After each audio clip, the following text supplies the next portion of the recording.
This is the second stop going through the Final Destination series, franchise, whatever you want to call it. We are talking about Final Destination 2, and what a sequel this movie is. We had a lot of fun with the first one. I barely remembered anything about the second one. Actually, I'll be honest. I only remembered the log truck scene. It's the most memorable part, most memorable accident, I think, of all the movies for me.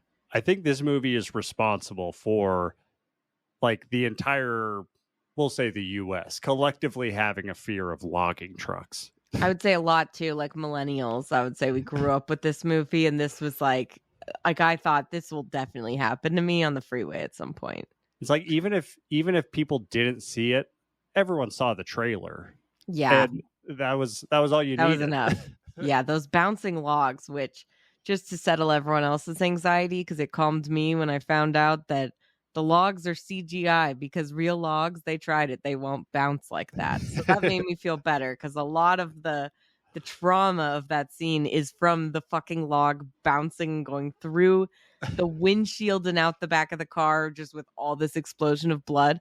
It's an incredible visual, but it's horrifying. And I think about it every time I'm behind some big truck carrying something. Yeah, so I'm going to get this out of the way right now, because I don't want to spend the whole conversation comparing it to the first one. This one, I think, is more fun and better than the first one overall. Me too. The one thing that it doesn't do as well as the first one is the diversity of kills. Yes. This one, the kills are great. Don't get me wrong. A lot of them are very, like, sudden kills. Mm-hmm. Whereas the first one had, drawn out kills, super sudden kills, out of nowhere kills. Like, it had some of those. This one is less diverse than that, but I love this movie. Yes, there's a lot of really fun kills. I kind of feel like I like the characters this time better. I think they're more, I like the group of characters that they have at least better. I feel like the characters in this do a lot less than the people in the first one, but in a good way. Yes, in a great way. Like the first one, they were just all over the spectrum. It was really out of control. Yeah, it was a lot. And you're just like, I'm sorry.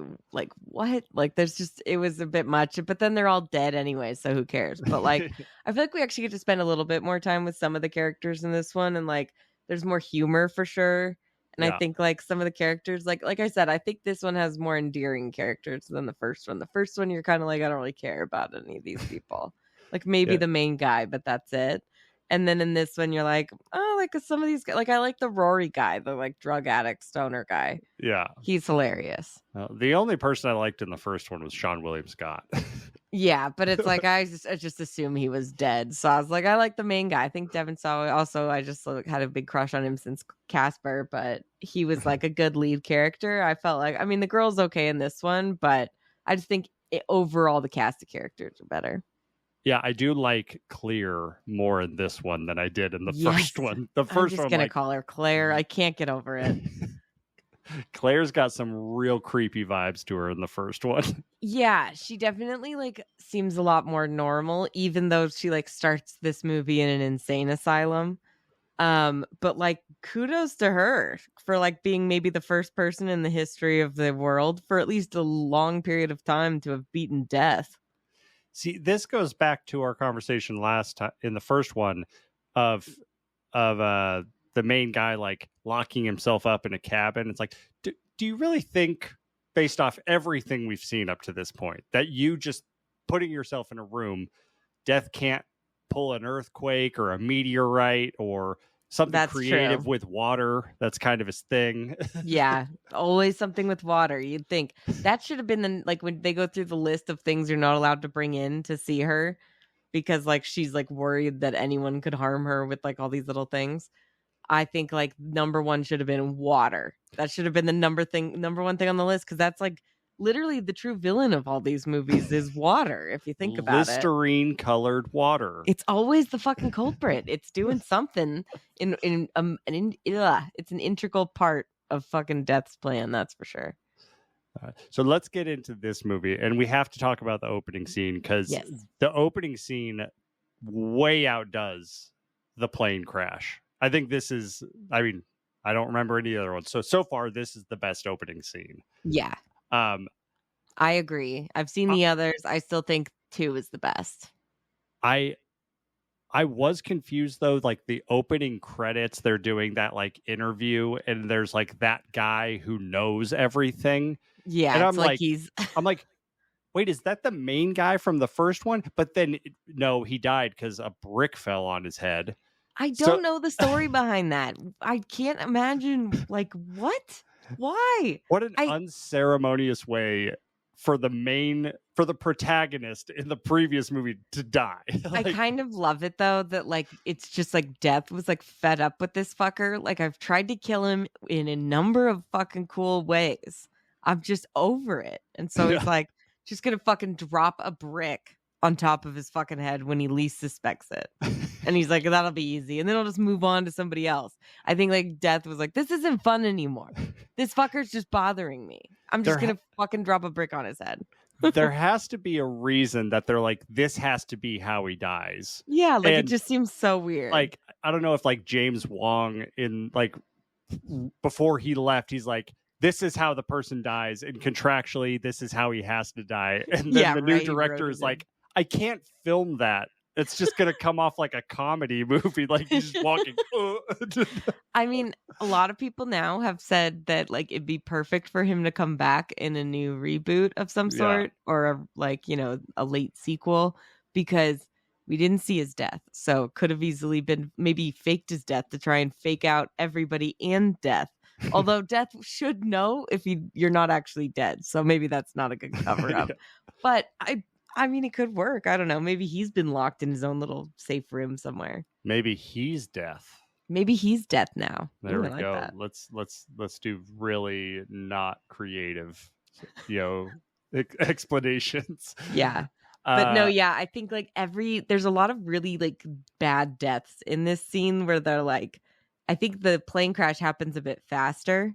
So like, I think the car crash, you really get to like spend time with each like victim as they die. Like it's more of like this person, then this person, and you just kind of go like from one shitty death to the other. It's just dramatic. Yeah, and real quick before we go to the scene, I don't spoil anything for me because I don't remember. But like, I want the opening credit guy to come back in a future movie of some explanation of how this guy knows the whole system. Yeah, I don't know who that like guy laid is. out the whole design. He's obviously recapping for the audience. Yeah. But I'm like, how does this nobody know the whole thing? The mortician knows because he is Death. Mm-hmm.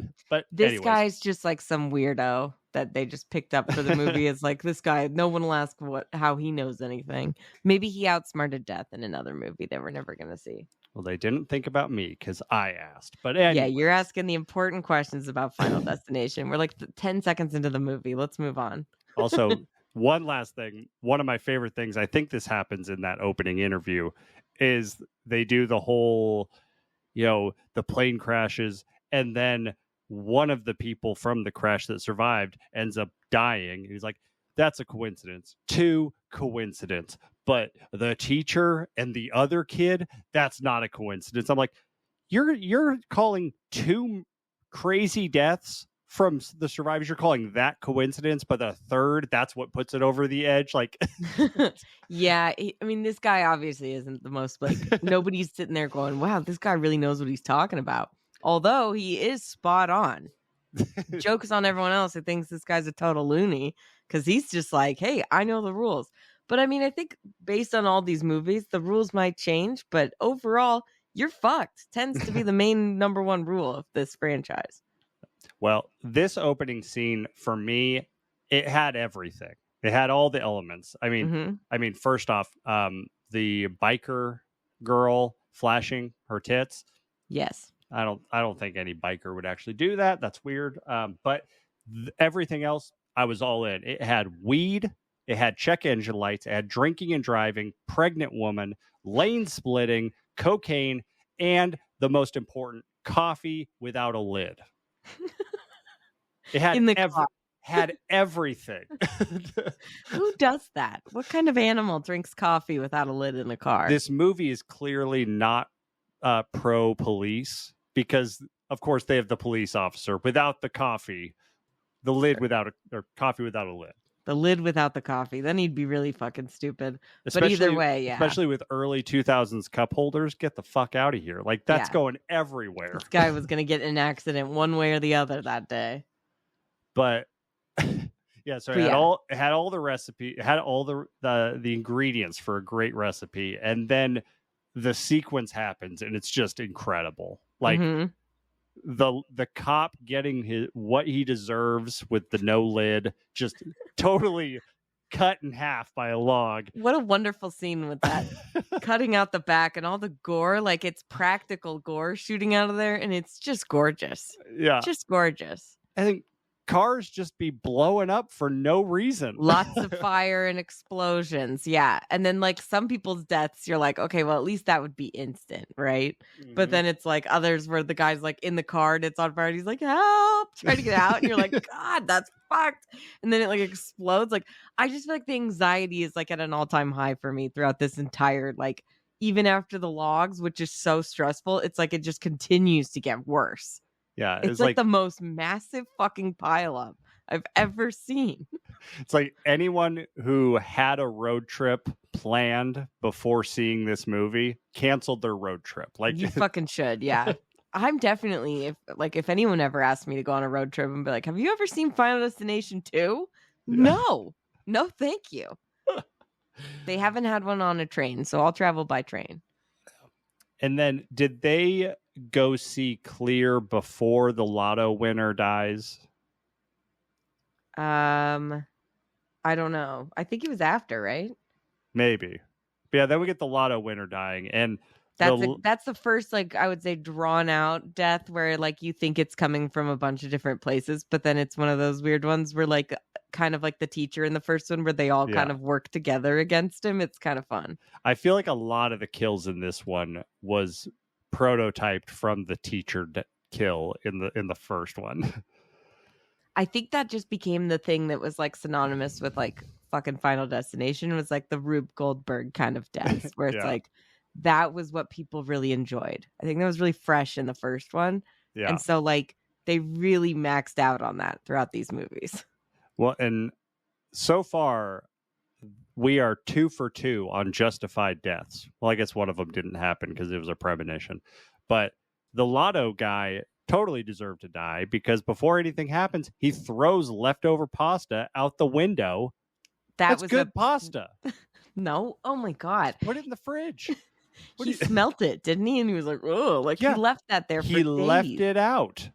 Yeah, out in like not in the fridge. Yeah, you have to be responsible with your leftovers. Yeah, he's not. Put it away. He's not. He deserved to die. He got what he deserved. I do wonder like why he didn't throw that in the garbage though. It bothers me every time. I'm like, do people do this? I've never been in the city and been like asshole. Yeah, he is an asshole, and he had to go first. And it was like the cops didn't even have him in the room with the other victims when they were like explaining the whole thing. So like he was like in the other room with the other detective, like, do I even need to be here? And that guy's like, you're fine. It's like, I bet like it would have been nice to have that fucking heads up.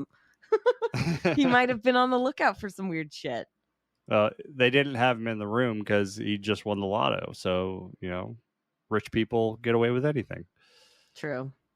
Oh, this also, I want to ask you a question because I don't really think this is a spoiler, but for the other movies, does a blonde die every opening? Because the blonde friend died in the opening of this. The popular blonde in the plane that asked to switch seats, she died in the first one. So that's just something that stuck out to me. I was like, does a blonde die in every movie? Yeah. I don't know about the fourth one. I haven't seen the fourth one, but in the third one, yes. And in the fifth one, I believe so, yes. I can't remember, but I don't think I don't know. That's an interesting question. I guess I never would have thought of it. It's like, why are you thinking that they're like targeting blonde people? Should I be worried?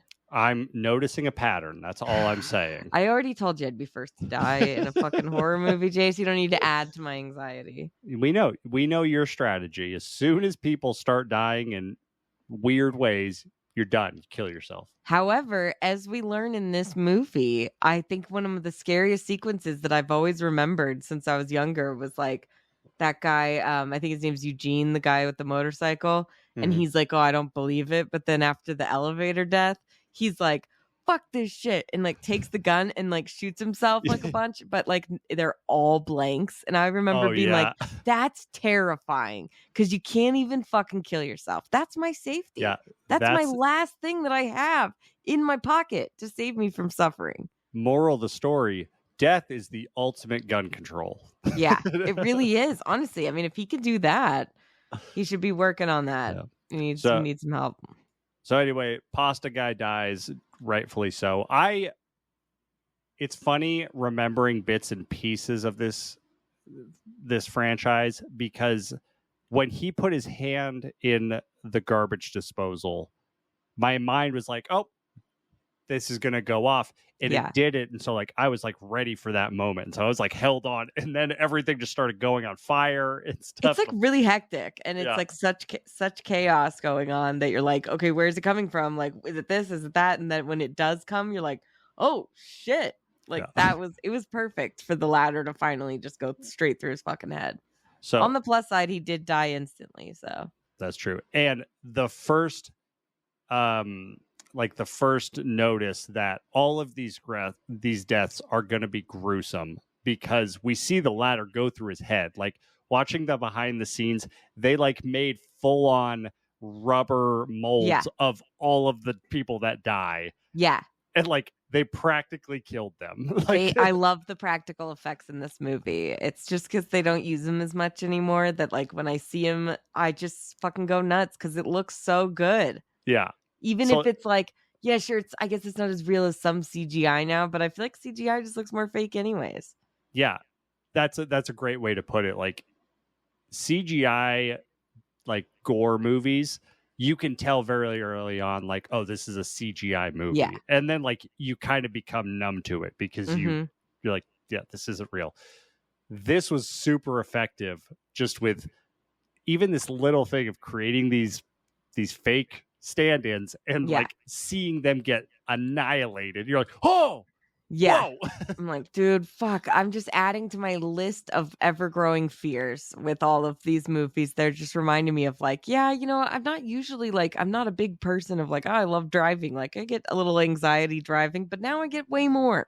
Because I'm just always ready for this. It was my takeaway from that death was, one, take care of your leftovers. Two, I'm really glad I like didn't grow up on like the East Coast or Midwest where you have those fire escapes. Yes. Like me too. Like growing up on the West Coast and in the suburbs, like there's no fire escapes. Like we've never had fear of those ladders. No, but God knows if I come across one, I'm not fucking getting on there. All right, so in my notes, I scored all the deaths with the big eye emoji and how many of them I put. And that's essentially how I scored them in my notes. So I gave this one big eye emoji death. Okay. It was just one. I think it's because I thought he deserved it based off the leftovers. True that. But it was surprising because you're like, he's going to die at this point. No, he's going to die at this point. And you're like, maybe he really is lucky. Maybe he's going to be the first one that just fucking gets away with this. But no. Well, if there's anything we've learned from this movie and Lost and probably some other things, if you win the lotto in a movie, it's never going to be good. Or a TV show. Yeah. Yeah. Next death. Yes. So I have a note here. Maybe you can help. Oh, wait. Nope. I was skipping ahead. Sorry. So then I think we talked to Clear. And did we? Oh, no. The girl essentially learns all the rules of the game because like she read some of the stories, and the first thing that I thought was like the learning curve for the rules has drastically been shortened. I told you it by the third movie. It's like a 1 second thing. He's like, hey, I found this and this and this, and this is what happened. So that's what we need to know. And you're like, great. It took half the first movie because of course, like they have no idea, right? They're trying to figure it out. But I love that they just cut it all down in the rest of the movies. They're like, what they do. Excuse me. I just said do. We're adults. I'm not.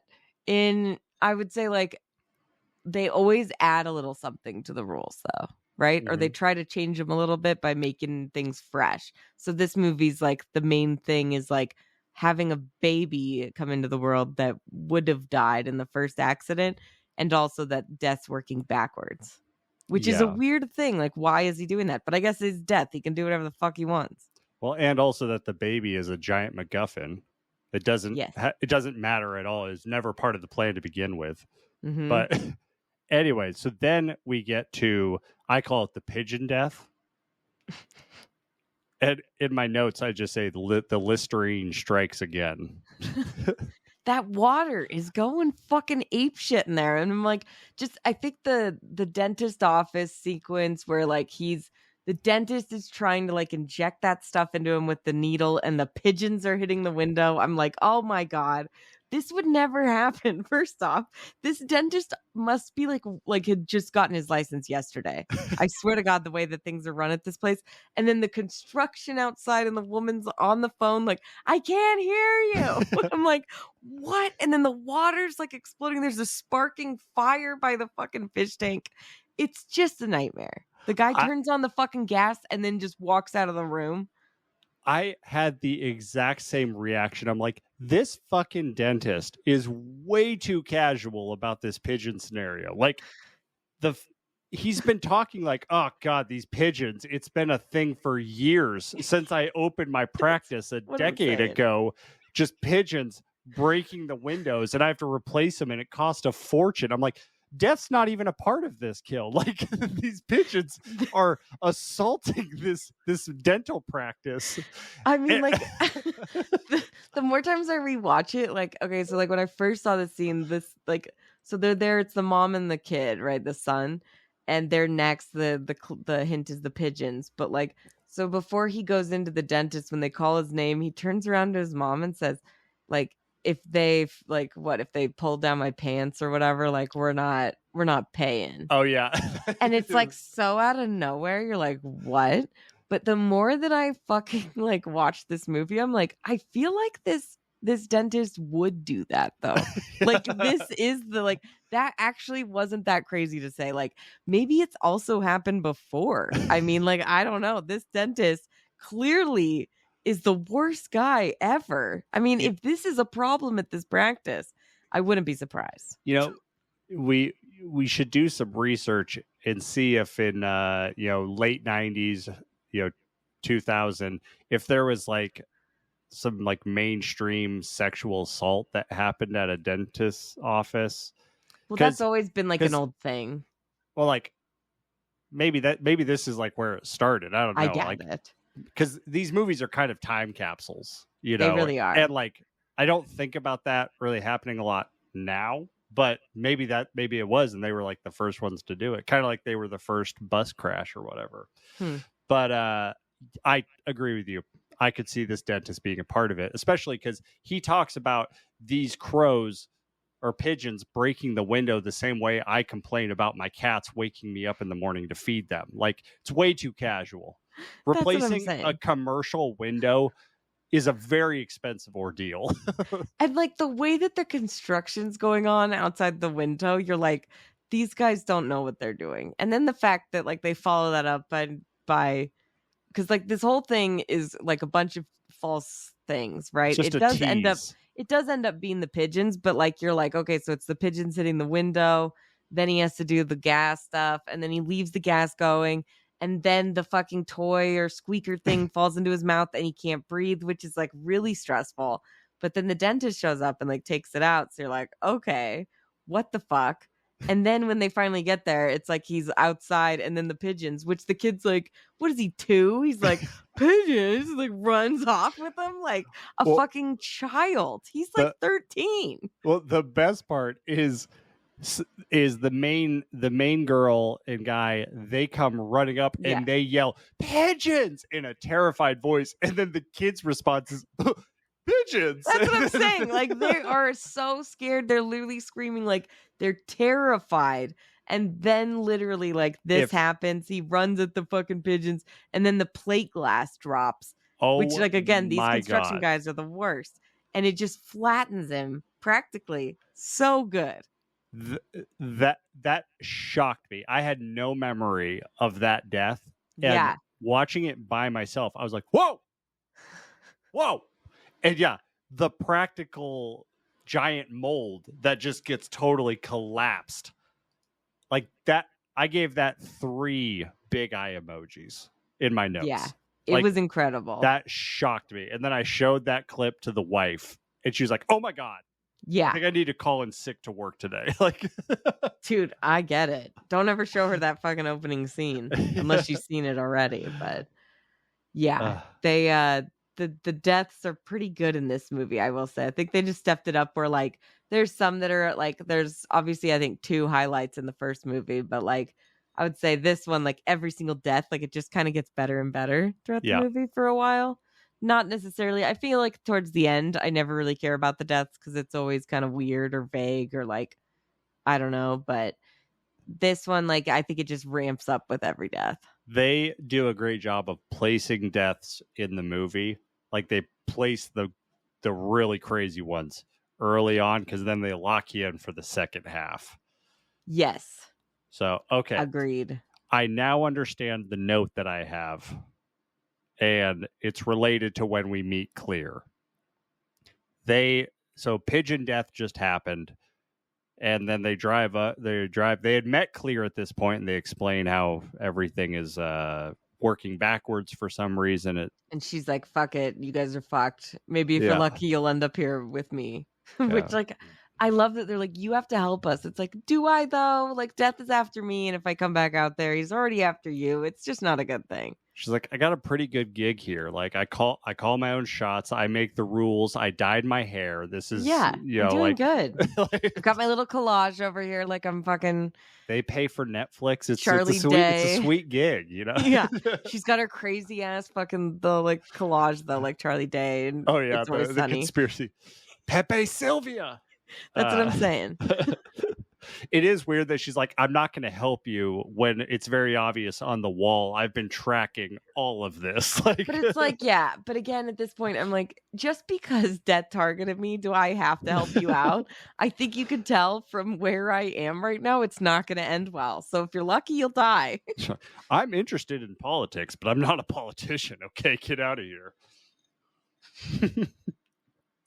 But anyway, so I laughed out loud when they pull up to the house and then the rear view mirror just drops and then it shows Clear. Like, she didn't drop the rear view mirror. So I'm like, wait, did Death or the opposing force of Death? Yeah, did they just we pull don't down know. the rear view mirror so we could see Clear? I don't know, but I think my favorite thing that Clear does is, and I'm going to say Claire. I can't believe I said Clear. But I think my favorite thing that she does is that she brings them back to the fucking morgue to see Mr. Death, Dr. Death. And he is chipper. He's chipper in this movie, isn't he? Feeling good. He's not nearly as intense. He's just like, oh, y'all are back? Okay, I know. what's up? And I love that they're like, so wait, how do you know this guy? They're like, wait, who the fuck is this dude? And he's like speaking in riddles. They're like, and I love that she's just like, Ali Larter's just like, you know what? Just fucking tell me. Okay. I've done this. Nothing worked. It doesn't work. Like, what do we do? And he's like, oh, he's working backwards. It's like, what do you know? Just tell me. And it's like, still, we don't get much, but he's having a fucking ball. And it's always good to see Tony Todd. Maybe he was excited because this time they didn't break into the morgue, except it is weird how they could just get in there. So maybe they did break in. I feel like she went into like the back cave look like entrance that like he probably comes in, but it looked like weird. I was like, I don't know. So what's the next death? So, well, I was going to say, so the idea of the reveal of the kid, like, so is the idea essentially like if someone has a kid, if someone on the list of the design, if they have a kid while being on the like if they were supposed to die and they lived, and then not only that, but they like had a child that would never have existed if the original thing had taken place, then yeah, they think that like that's that the cheat code. They think that's the cheat code. Yeah, that doesn't skip, that full on cancels the design. I don't know. I think I'd be like watching with fucking like I would have eyes on the back of my head for the rest of my life and like all over the place because I'd be like, just because I have a kid, I mean, he could just be laying dormant, just waiting. And then he's like going to take out the kid and then me. Like, you know what I mean? I Yeah. would rather him just take me out. I don't need this life of like always like being nervous. I did love the scene when they were filling up the car with gas and Clear starts seeing everything. And I just loved the progression. It was like, okay, I wrote this down in order. So possible deaths at the gas station, electrical wires, propane tanks, someone on a ladder, dogs. Like just a dog walker. The guy on Like, the these ladder, though, cute you're dogs. like, I love it. She's like, it's like, can you just wait 5 minutes to do that? Like when we're not here, like, can you please just not do that in front of me? Because it's like shaky. He's like, looks up there like, oh. Like, don't do it, dude. And there's like fucking, electrical. There's dogs. It's like, it's just she knows, like literally at this point, after the brick, she's like, it could be anything. I thought it was funny that it wasn't a stray dog. Yeah. It was a dog walker. Like they were all in leashes. Yeah. Like they were it was just like Rover doing their job. It's like, you could kill us all. I mean, honestly, literally anything could kill you at this point. I guess it's just a weird, process. If a brick had killed my boyfriend, I would be stressed out if I saw a dog too. That's true. If the guy had survived everything up until this point and then dies from a brick. Yeah, I'm looking for all the stupid shit out there. But I do like that this movie pays more attention about the clues and how like everybody can see them, not just like the one who has like premonitions. Yes. You know what I mean? Because like they actually like use that a bit more in this movie, I think, and that's why it becomes such a thing later on. Mm-hmm. But like I like that because it's a bit better. I do think it's weird that the chick continues to have premonitions, like full-on visions. I think it's the only one of the movies that the character has like multiple premonitions in the movie. I did put a note of that. This is the first movie where somebody had a premonition of not the next immediate death. Mm-hmm. Like she had a premonition of the ending of the movie, not the next death. Yeah, which is really weird. Yeah. So then we get to all of them getting together at the apartment. Mm-hmm. And I mean, there's a lot of stuff that happens there. I thought it was just really funny that I call her the posh girl. She does look a lot like Posh Spice. She gets real frustrated just with trying to duct tape the outlets. And she's like, I need a smoke. Like she can't handle duct tape. I love it. That would be me though. Well, also like just think of the anxiety of knowing that like you're on death's list. I mean, technically we're all on death's list, but like, and that stresses me out. But to know that like that death now has a vendetta against you, like I would be stressed smoking like 18 cigarettes at a time. Yeah. Well, and then I have a note that I can't remember what it was related to. It just says the police officer is quite the outdoorsman. Oh, because he has all those crazy things in his apartment, like a snowboard and like he has like a fucking skis and like all those the canoe weird... hanging. Yeah, up. he has big like boats and like fucking power things. I don't know, but I'm just like bow and arrows and shit. I'm like, who is this guy? Don't they live in fucking like New York City? Like, where is this guy going?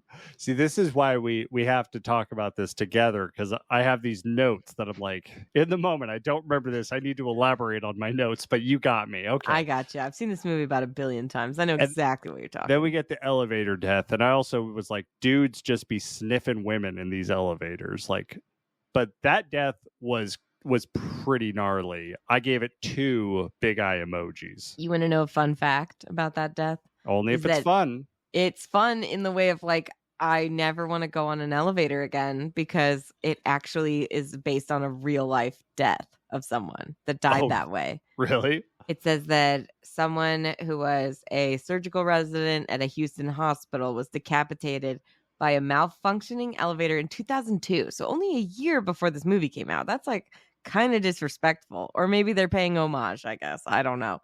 But it says that the doctor's shoulders were pinned by the doors, which then allowed the ceiling to slice off most of his head as the elevator continued to move up. Jesus. Just like Nora, which I was like, yeah, when they have her head there, I love it. Like, they're like, I mean, I'm like, do we pull or push? I don't know, like, what's going on here. And she's just like, oh my God. It's like, and then they just like finally are like have her body without the head. Like, Oh. I mean, that was just a really good death. And I love it's like the man with hooks is going to kill you. And then like, it's funny because like, it's almost like the warning is what causes the death. Cause then she panics and then her hair gets stuck and then it starts the whole thing. Yeah. So like almost sometimes maybe if we didn't warn each other, we might just be okay. If we just let life happen. Yeah. But, I mean, the dude was sniffing her, so. That guy was horrifying. I wish he had died too. Unapologetically sniffing her. Yeah. It's just like, I know the way like the other guy like looks at him like, what the fuck? And he's like, what? Like, you don't do this? Like, he kind of like gives it to him like, what? We all do this. Come on. Plus, it's like that guy does have like a box full of like arms with claws. Like, I would anticipate this he's guy definitely being a serial killer. Yeah. Definitely.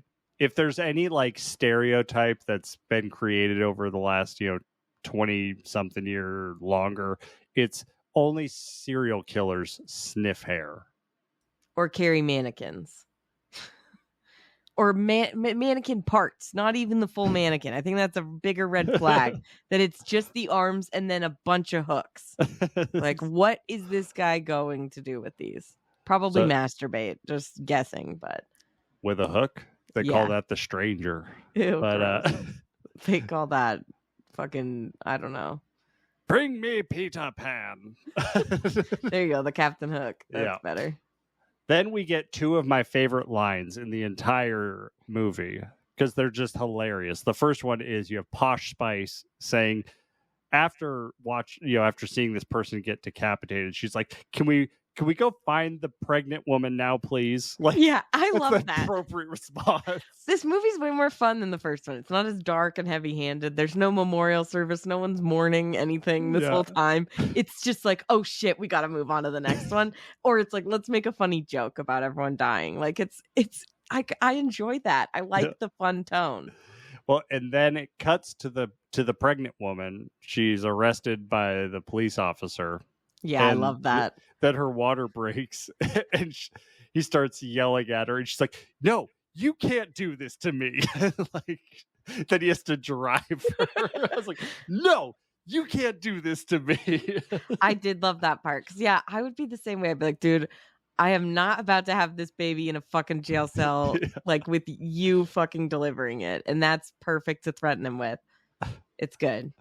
So then what's the next ones? Is that the ones that, when they're at that? So then we get the barbed wire death. That one scarred me for life when I was younger.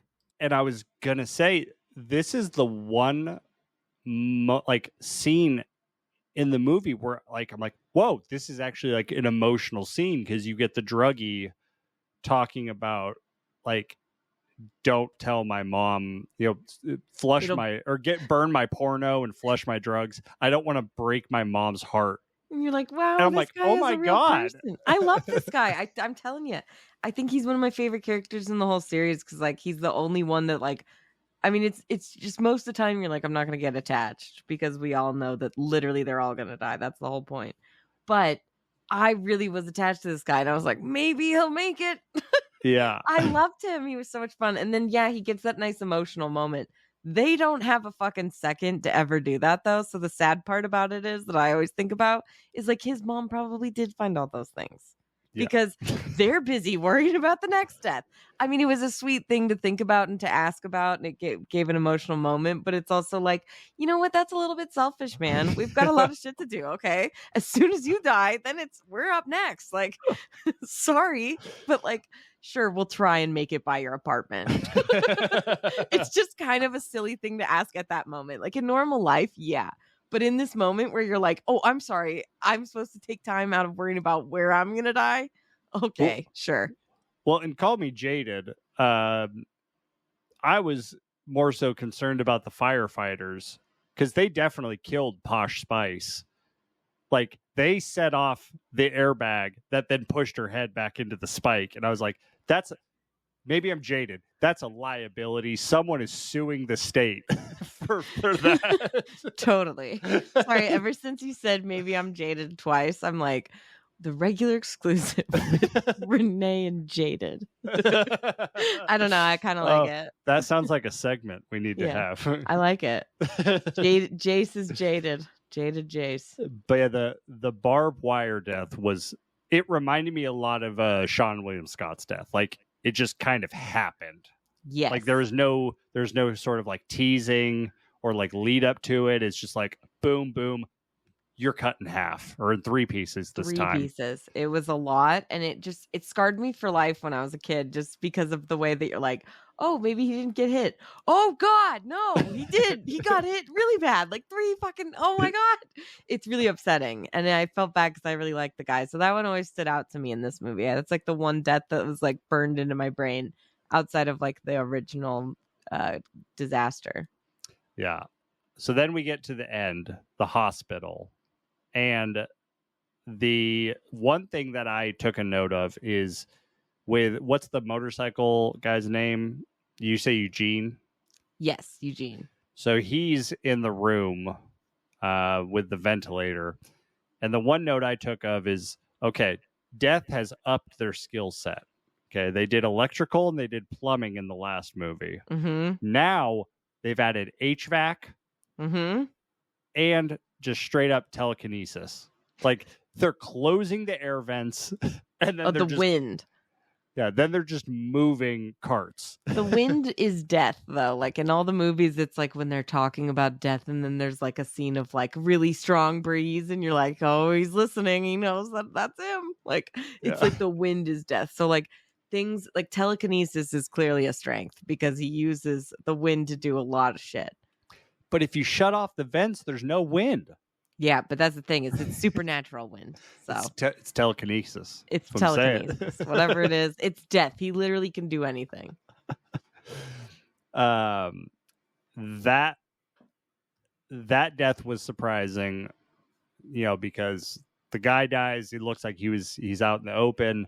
And he's good to go, and then also Clear goes in, and then Clear abruptly dies. So we got a twofer with that. Yeah. Death was like, well, 2 for the price of 1. I can't take you can't beat those odds. Got to do it. Also, that was a giant fucking baby. Really big. Like that was not a fresh out the womb. Like yeah, that's like a typical thing though. I feel like especially older like movies and stuff like until the later 2000s, like around the 2010s, did they start getting more realistic. But for a long time, they'd be like giant, like 9-month-old babies. And you're like, that woman's vagina must be just destroyed. Did that thing cut her in half? Like it's like the fucking alien baby coming out. It's like Stewie on Family Guy. Like I just walked out of there. Walked right out of there.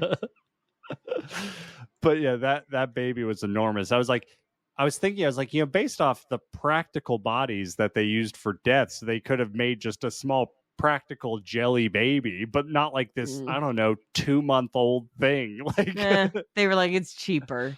We'll just get that.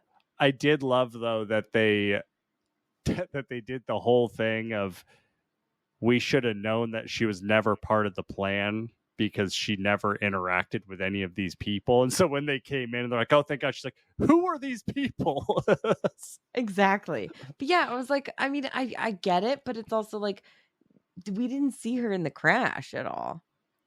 They assumed. But and then she had a third premonition, which was also weird. It's like, okay, you have a premonition of what you're going to do, but then you also have another premonition of what happened after the premonition that you previously had happened. Yeah. Which is someone didn't die. I thought all the premonitions were related to people dying, and you have a premonition of someone not dying. They got a little bit weird by the end. Yeah. I don't know. The premonition, like the rules and stuff kind of weren't that clear. I think these movies just kind of taper off in general towards the end because you're like, I don't care as much. Like I just assume like whatever. I'm here for I just the think kills. it's always and it's always more fun on the lead up to it. I find that like the first 3/4 of these movies are always my favorites, and then sometimes the twist ending, surprise ending, like this movie, I think is a nice, fun surprise ending. Yes, this movie has my favorite ending I think ever. R.I.P. Brian. Which I was like, the first few times I watched this movie, I'm like, who the fuck is this kid? We already killed the kid, right? I just love how out of nowhere it comes. It makes no sense because he was never, or I guess the cop intervened because so he was now, gonna die when the other two people, the guy got split by the fucking thing, and then the chick in the van. So yeah, but I love that. And then he just explodes on the fucking like with the grill. Brian! It's like, and then the movie Brian! ends. I always think of Family Guy with they're like, Brian! But the fucking like arm landing on the table, like it's so good. And then just the oh fuck, like fuck it's back. So much fun. And that's what I love is that I think a lot of these movies really continue that fun ending kind of a thing.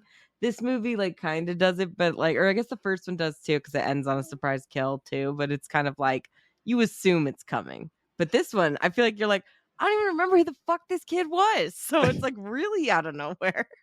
I didn't realize he was a part of this. Yeah. And how did they know these people? Did they talk to them? I don't remember how they even became friendly. That's her relative or something. It's the main girl's like family friend or relative. Weird. Okay, I guess I gotta watch it again. I'm pretty sure that's like her uncle and that's like her cousin or nephew or something. I don't know. But yeah, either way, this movie, it really, in a weird way, skillfully goes off of the horror tone of the original and then adds humor to it. And then at the end, it slaps you in the face. This was a horror comedy the whole time. Here we go. This is where I think the whole series really transitions. The first one is more horror than comedy, but this one, it has more like weird comedy where you're like, I don't know if this was intentional, but I'm laughing and I love it. But this one, I feel like really is like, let's have fun. So the third one is also directed by the guy who did the first one, but it's great yes, not to be confused with James Wan. And it also like has a lot of the fun vibe of this movie though. So I'm excited to for the next stop on our list. All right. Well, I'm excited for the third stop on our way to the final destination. And we will see you next week when we get there. So watch number 3. We're going to have a good time. Bye-bye. Don't forget to like and subscribe. We out here.